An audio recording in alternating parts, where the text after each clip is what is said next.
This is Wings on the Air.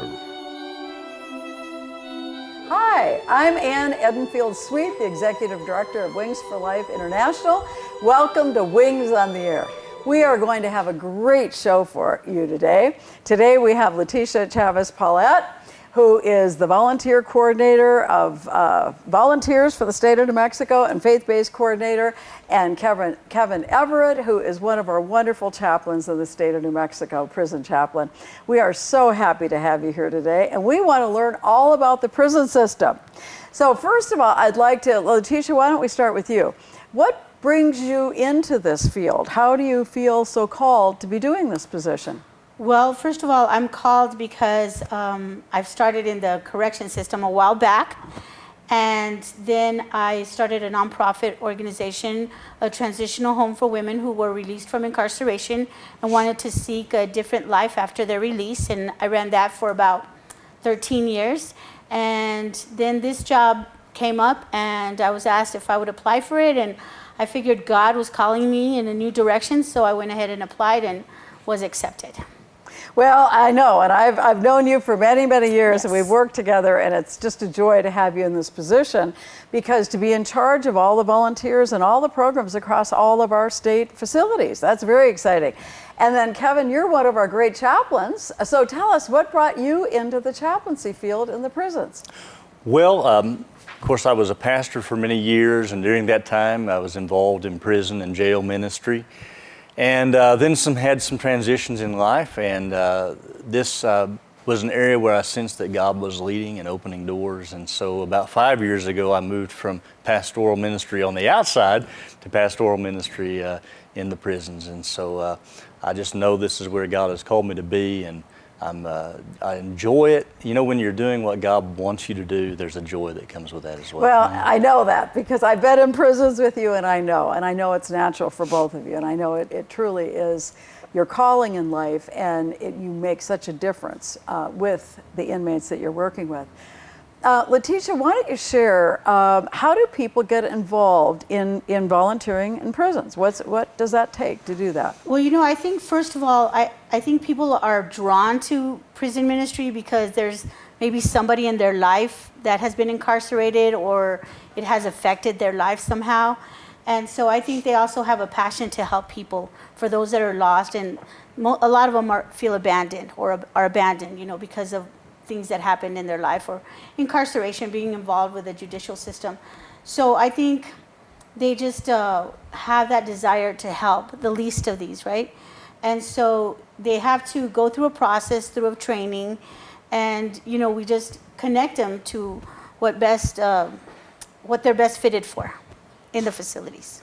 Okay, and I know, because of course I go into all the prisons, so I know about the training and everything, and I know that you've simplified it, and I know that now in the state of New Mexico anyway, we could do a one-time face-to-face training and then some online follow-up. Yes. You want to address that? I will, and you know what's so exciting is that we're also looking into web-based training, so it'll be a lot easier for people to get trained to come in and serve in any of the facilities. One face-to-face training, and it's about 2 hours. It's not that long anymore. So you get that first 2-hour training, which covers the training, the do's and don'ts of, you know, being a volunteer inside the facilities. And it also includes the Prison Rape Elimination Act, the PREA training. And so then they come through the training, get their badge, and they can go volunteer as long as there's a program in that facility in any of the 11 facilities. And after you've done the first face-to-face, then for the next 3 years, you can do a renewal, which will just be online.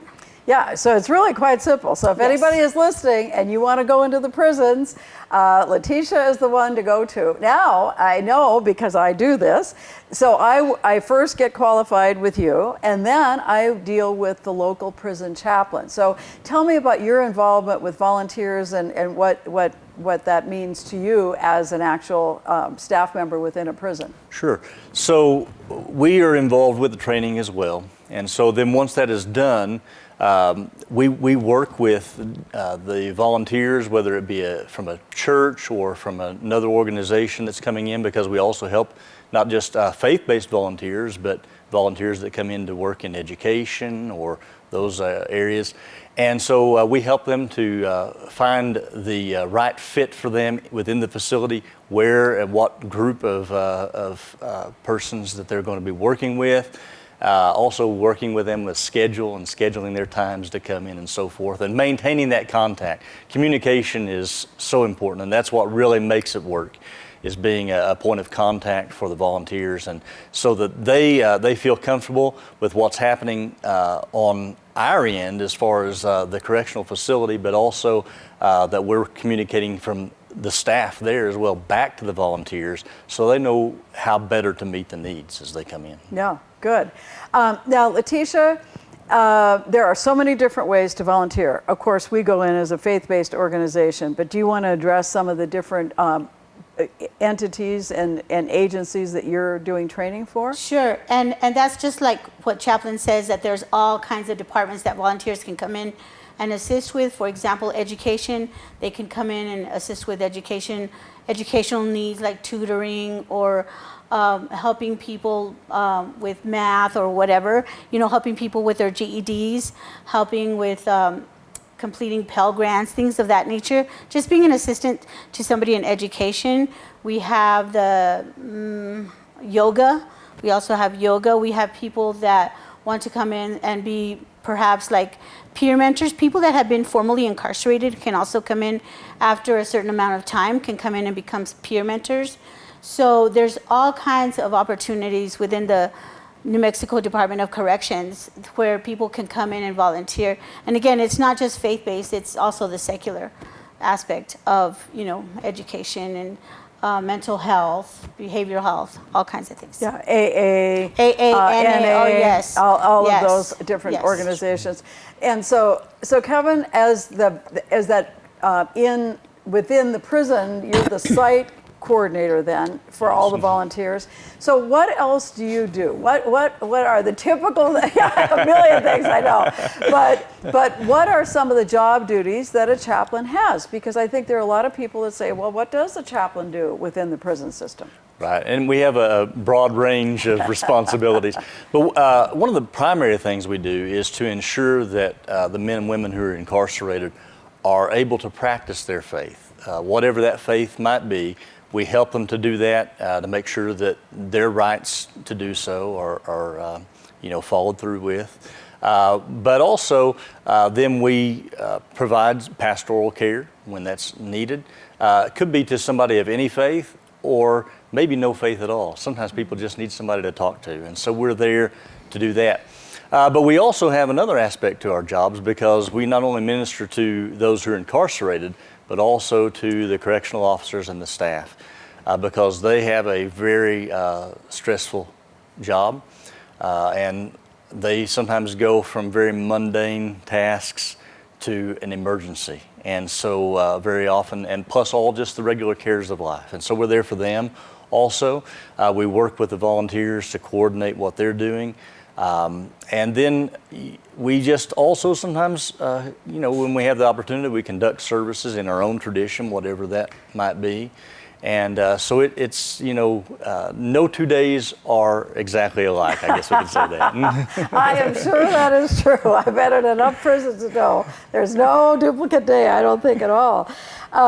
Now, because you are a chaplain, and I know studies have proven that the faith-based programming has made a difference for inmates. Do you want to, both of you could talk about the impact of faith-based programming?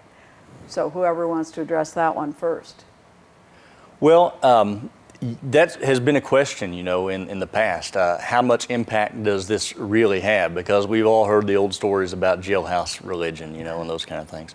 But there have been studies that have been done more recently. I know one that comes to mind is Prison Fellowship has coordinated with Baylor University. And so the evidence is there that when people are actively involved in a faith-based program, now I don't mean just coming to a religious service once a week, but somehow being involved in more that's going on, more intensive types of studies, whether it has to do with faith and family, faith and work, and all those other aspects, much of the type of things that you do with Wings for Life. But the evidence is there that that does reduce the recidivism rate, the rate of people returning to prison.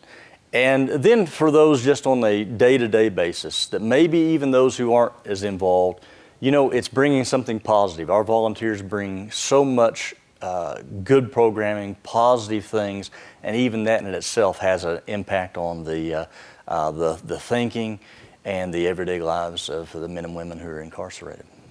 Yeah, I really believe that's true. And I know that when we go in and do our Wings Family Days in the prisons, that just bringing in hope, whether we don't care what their faith is, it doesn't make any difference to us at all. We're not there to push and proselytize, we're just there to share and to be there like you are. And I know as a chaplain, you can't push any particular theology. You have to be open to anybody's faith and to be there for them. From your perspective, Letitia, what have you seen about the faith-based programming? Well, of course, you know, I know what works in my life, in my personal life, is my faith in God. And I believe that everybody that comes to a relationship with the Lord has that hope that there is something that can help them, you know, succeed. Because after they've been incarcerated and lost relationships with family, when volunteers come in and invest in the lives of the men and women that are incarcerated, then they see that somebody that doesn't even know them cares about them. Somebody's giving up of their time with their family, time from their job, you know, and some people even pay to do ministry to go in. And so they see that, and that gives them the hope, that gives them the desire to not give up on themselves and not give up on their lives. So, you know, again, I've seen a lot of fruit from volunteers coming in throughout the years. Again, I've been in and out of corrections since 1998, so I've seen lots of transformation because of people coming to faith. And it's different faiths. Yeah, well, I have seen that too. And of course, with Wings, I'm very proud to say our Wings for Life program, now that's once people get out and actually come to our program, we have a 4% recidivism rate, which I can't believe. When we finally got those numbers, we're like, whoa, we're thrilled. But it's the people that want to make change in their lives. And I think the people that get involved in the faith-based programs in the prisons, the educational programming, all of the different things that are offered, when they take advantage of those programs, that's when they get some hope in their lives, they start accomplishing some things, and I think that's when change starts to really make a difference. Now, I know in the state of New Mexico, we have a chaplaincy program here. And why don't we talk a little bit about that and the impact, because I know that you've got some of the seminarians that have graduated from that program, and talk about how they work with fellow inmates, because whether anyone listening has this in their own prison system or not, it's a model that should be duplicated around the world, really, because it works. So do you want to address that? And it's the seminary program Yes. out of Hobbs. And Yes. so, yeah, it's a 2-year program, and they bring in biblical studies for a selected few of and right now it's only men. And so they fill out an application, they're interviewed, and so there's a process to get selected. And they have to have a certain amount of time on their sentence so that they can, you know, they're all shipped to Lee County and participate in the 2-year courses. And then after they're completed there, then they're deployed out to the other men's facilities so that they can become assistants to the chaplains, you know, and they help with, like, again, peer mentoring. They lead classes, they do Malachi Dads, they do,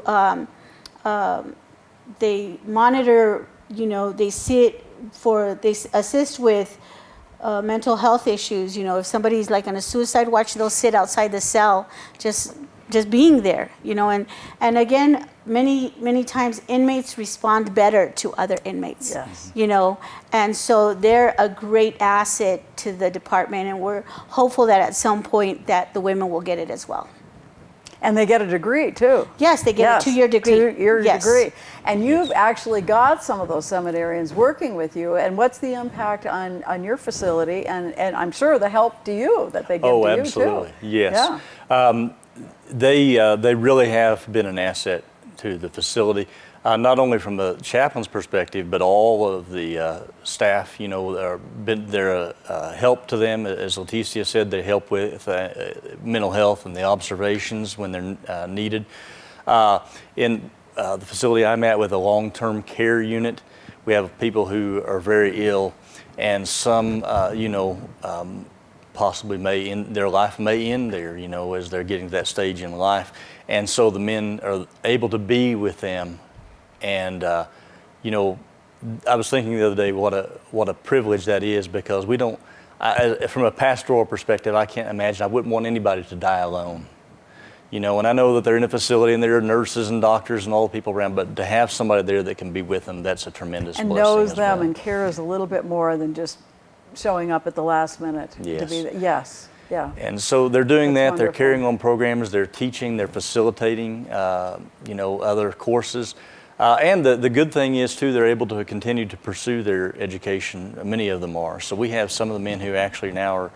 Two of the men I'm working with are working on their master's degrees. Oh, isn't as that well. wonderful? So it's wonderful. Yeah, so there's real hope. And I've done some work in Liberia and Kenya, and they all had prison, Kenya did, and they all had helpers. In fact, I came back and shared here with our corrections department about that, because it made such a difference. I could see it in those prisons. And now we've shared that in Liberia too, and we're starting to try to get that program going. But any state, any program that can have inmate helpers to help the chaplains, I think is a wonderful thing. Yes. I'd like to also talk about families, because we know the importance of families. And so what recommendation would you both have for families that are listening, if they have an incarcerated loved one? How can they help?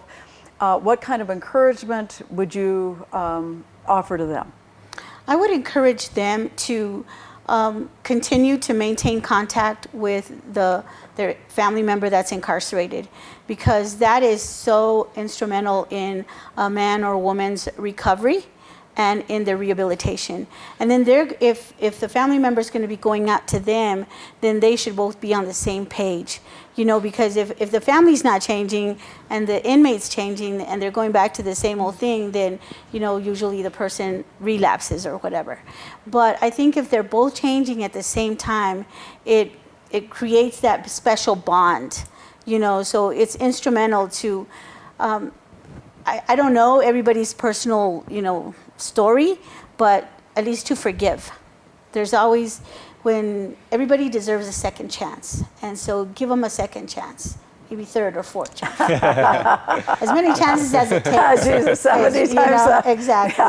However many. Yeah. Yeah. Just don't give up. Just never give up. And to be there for them. Yes, and to be there for them and be supportive and be involved in the transition. And it is important, but it's a choice on the inmate's side to change, as well as the families. And from a chaplain's perspective, what do you see, and how would you encourage a family member to get involved with their incarcerated loved one? Well, I would echo what Leticia said. First of all, just maintaining that contact, being available is a tremendous blessing in the lives of these men and women. I know, because just through conversation, some who don't have that. And as they think about returning home, they don't have anything to return to. And, I can't imagine, that's got to be a hopeless feeling. And yet we know that Christ gives hope to people. And so we want to continue to encourage them and realize that there is someone who cares about them. There are those who are going to support them and care for them and love them. But if they have that peace with their family and they have that support, that goes a long ways to being successful on the outside.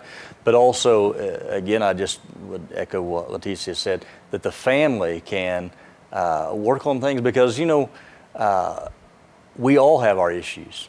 Every single one of us, all of us sitting here just having this discussion today. And so that being the case, I know I have things that I need to work on for my family, just like they do. And if they work on those things together, they're coordinating that, then you sit on the same page. And I think that's so important, so that when they come home, they're not returning to the same old behaviors that got them behind bars in the first place. Well, I started Wings, because my first husband went to prison. And never, ever, when he was in prison, could I do the family days, anything like what we do now in the prisons.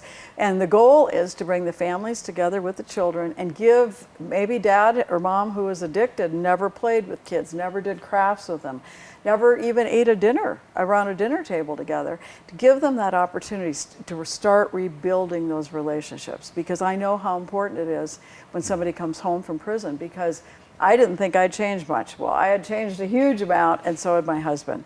And regardless of any situation, people have changed because of their circumstances, and we need to give them opportunity to bring them back together.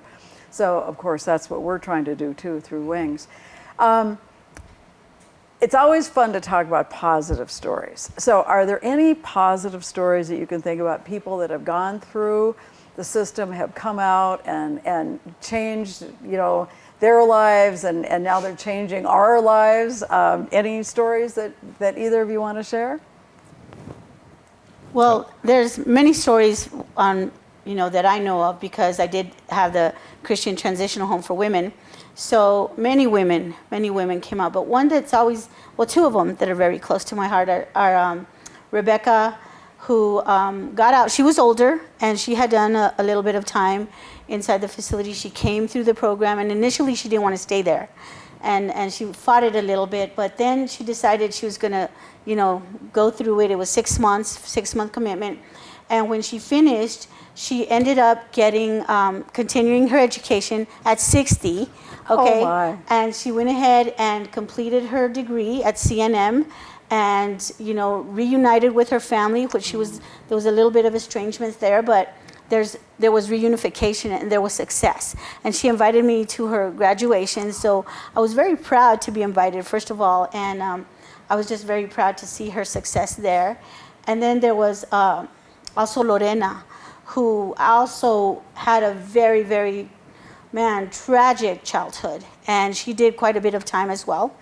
And she got her GED while she was at a peaceful habitation, and then she got out and continued her education as well.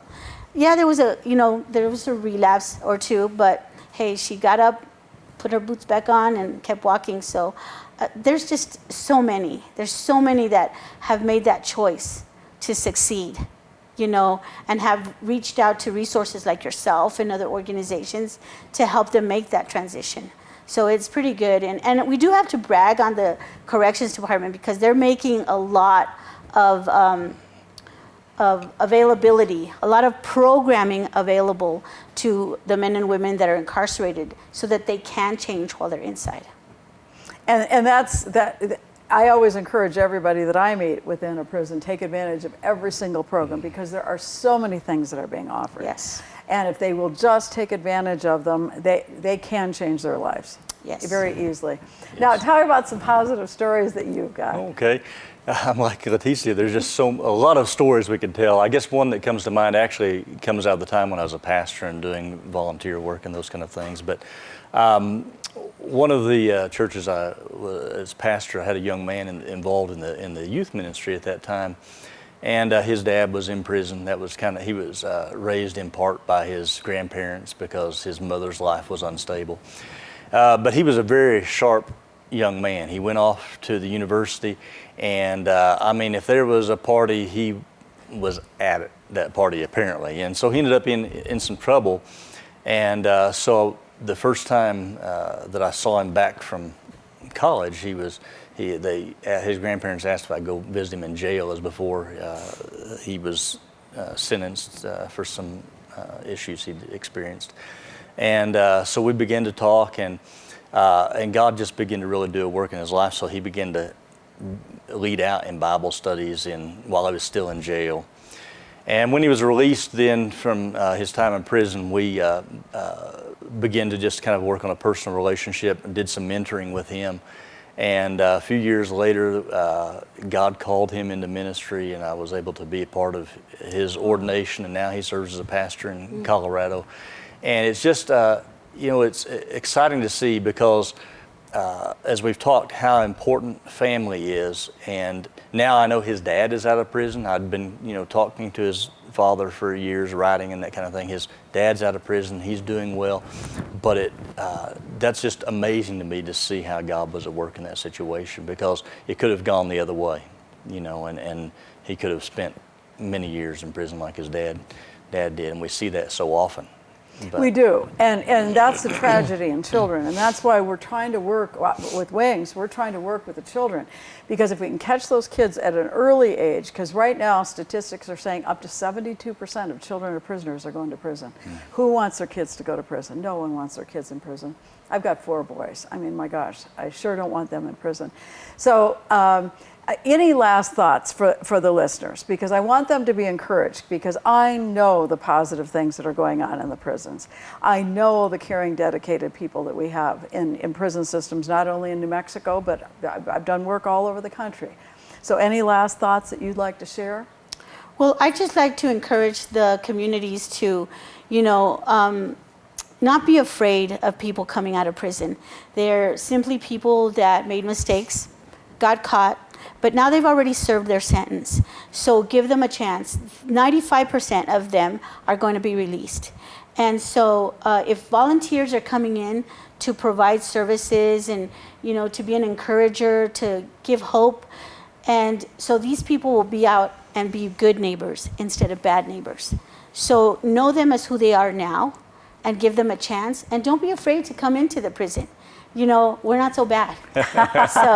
so just come on in. You know, the door's I always say, open. come to prison with me, but I guarantee I'll take you home. There you go. There you go. Kevin, any last thoughts for you? Oh, I would just say yes. If you can be involved in prison ministry or ministry to families of those who are incarcerated, please do. I think, and this is just Kevin talking, this is just out of my own experience, that from a pastoral perspective, people who, families of those who are incarcerated and people who are returning home are some of the most underserved people in the life of the church. That is so true. So if you're listening today, I want you to reach out to those folks that are coming home. I want you to be there for them. I want you to welcome them into your churches, your neighborhoods, wherever you're going, your schools. Reach out to them and care.